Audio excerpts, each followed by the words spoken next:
guys, and welcome back to my kitchen. I know it's been a little while since I've actually made a cooking video, but today I'm going to be making a cooking video for you guys. So today I'm going to be making some spice cake with some cream cheese frosting.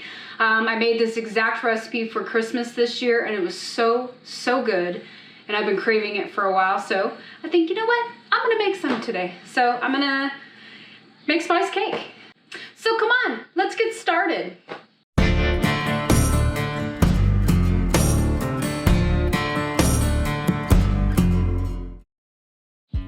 So the first thing you're gonna wanna do is preheat your oven to 350. So in making spice cake, the first step is mixing all your dry ingredients.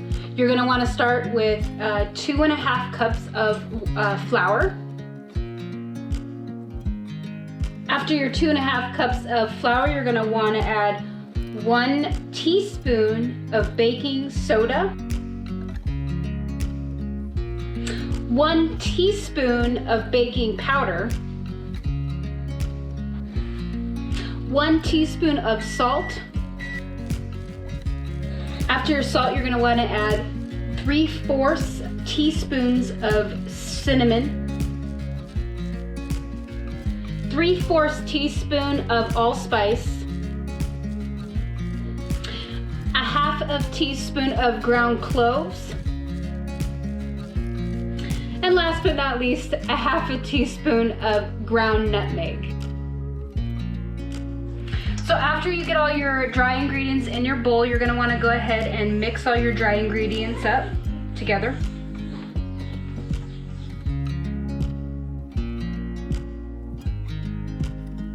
So after you get your dry ingredients well combined, you're just gonna wanna set these off to the side for now. So the next up, you wanna get a large mixing bowl. I'm gonna use my stand mixer for this part. If you don't have one, you can use a hand mixer as well. You're gonna wanna add 1/2 cup of butter or 1 stick, 1 cup of plain white sugar, 3/4 cups of brown sugar packed,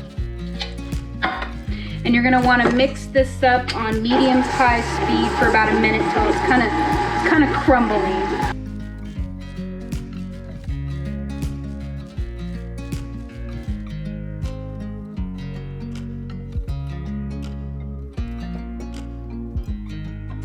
So after you get your sugar and butter mixture down to kind of like a crumbly consistency, you're gonna wanna add your eggs. You're gonna add 3 eggs. You're gonna add them one at a time, mixing well in between each time.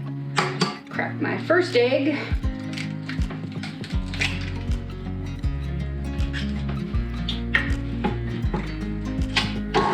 Mix it well.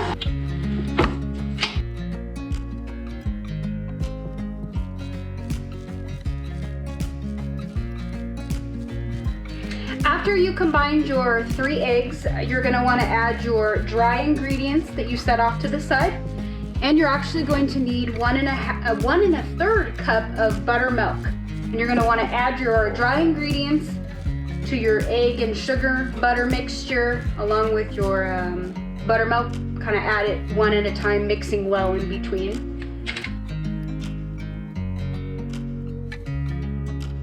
And then I got my buttermilk here. I'm just gonna add a little bit of buttermilk. I'm gonna mix it on low until that's well combined.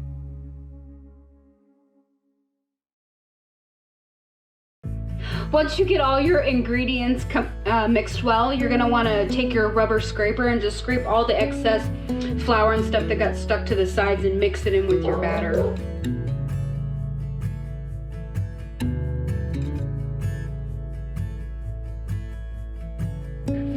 So after you get all your ingredients all well combined, you should have a batter that kind of resembles like a batter. You got, I got 9-inch baking cake pans. I buttered them up on the bottom, just a light layer of butter so they don't stick. And you're just gonna wanna divide this into equal parts into both baking pans. Try to keep them as even as possible.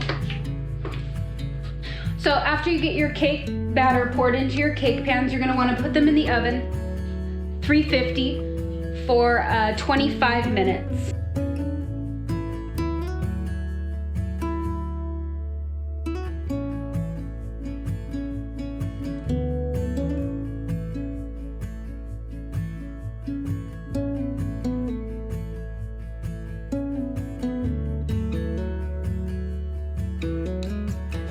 Okay guys, so it's actually been 27 minutes. I did pull them out at 25 and I figured I need to give them an extra 2 minutes. So it's been 27 minutes to be total. This house, by the way, it smells amazing in here with this cake cooking. So let's check it out, make sure that 27 minutes did the trick. So I'm gonna pull these out. They look really good. They look nice and golden brown. Gonna get this toothpick here and just poke it right in the middle. All right. That's what I'm talking about. So 27 minutes did the trick.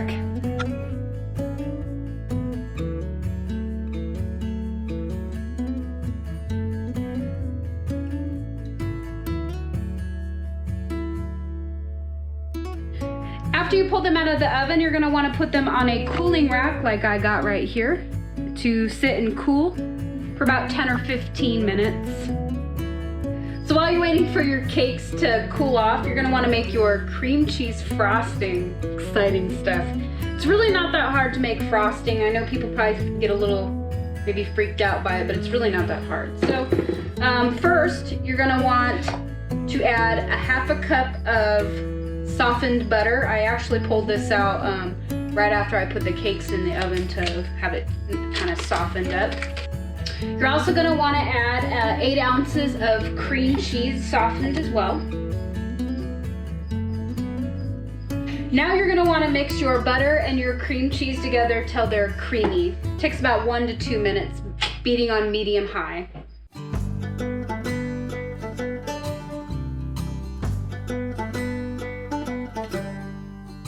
Okay, so it took a couple minutes, but I got my cream cheese and my butter down to a pretty good creamy consistency.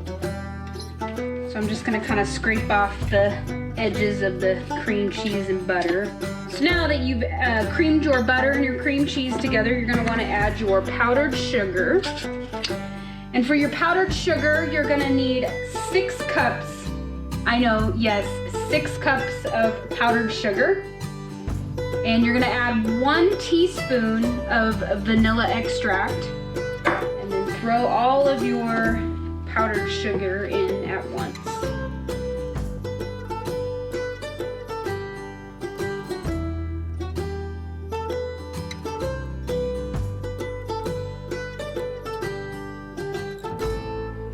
So after you add your vanilla extract and your powdered sugar, you're just gonna wanna mix this on I'm gonna start it off on a low. That way I don't splash a bunch of powdered sugar dust everywhere. I'm gonna start off low till it gets kind of mixed in, and then I'll turn it up.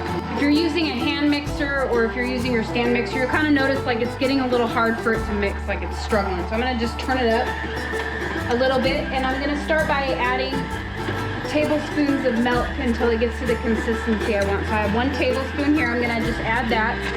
It will change the consistency, as you can tell. And then you make it the consistency you like, your frosting. I'm gonna do mine a little bit thinner. So I'm gonna go ahead and add 1 more tablespoon of milk. Now I'm gonna mix that up good. When you're making frosting and you're thinking about like what kind of consistency, you're gonna want a consistency that's kind of easy to work with on the cake, because you don't want to mess up your cake and make it all crumbly.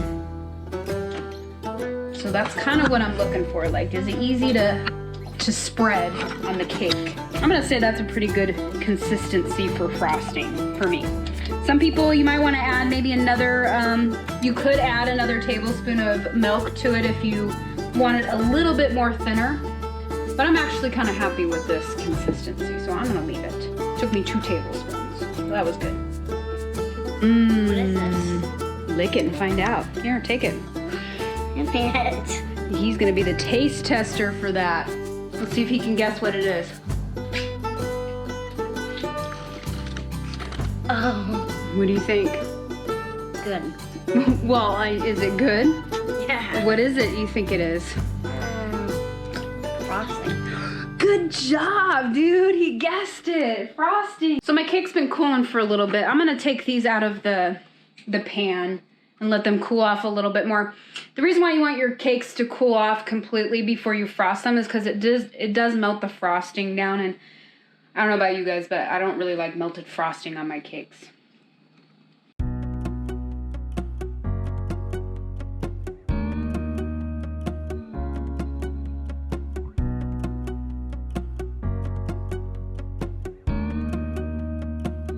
So see, sometimes I'm not even perfect.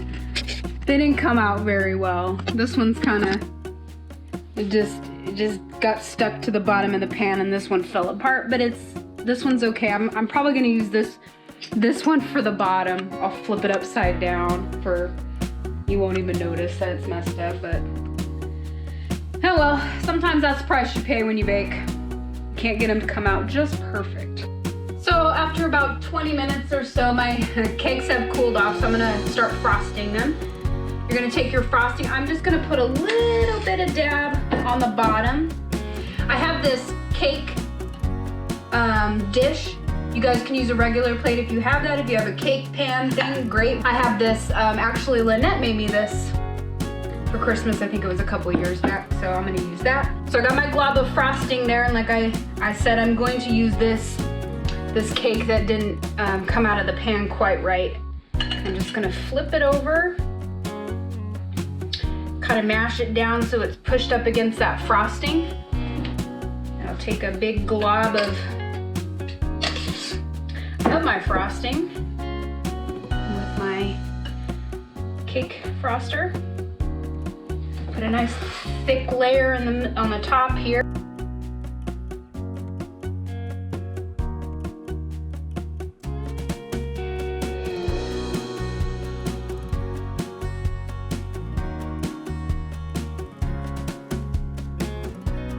So once you get a nice, good, not super thick layer of frosting on that top first piece, you're gonna wanna get your second piece of cake. I'm gonna flip mine over, place that directly on top. So once you get that on top, you're gonna now do the same process you just did on that first piece. Get a nice thick layer of frosting on the top going.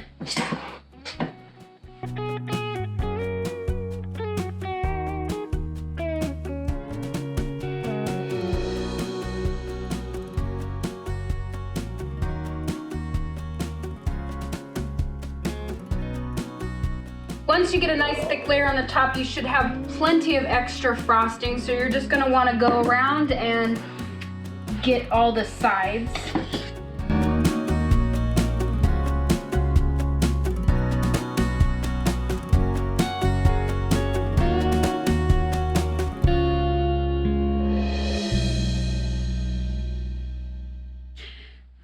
And that's it. After you guys frost your cake, it's good to go. You're good to eat it. Check out my cake.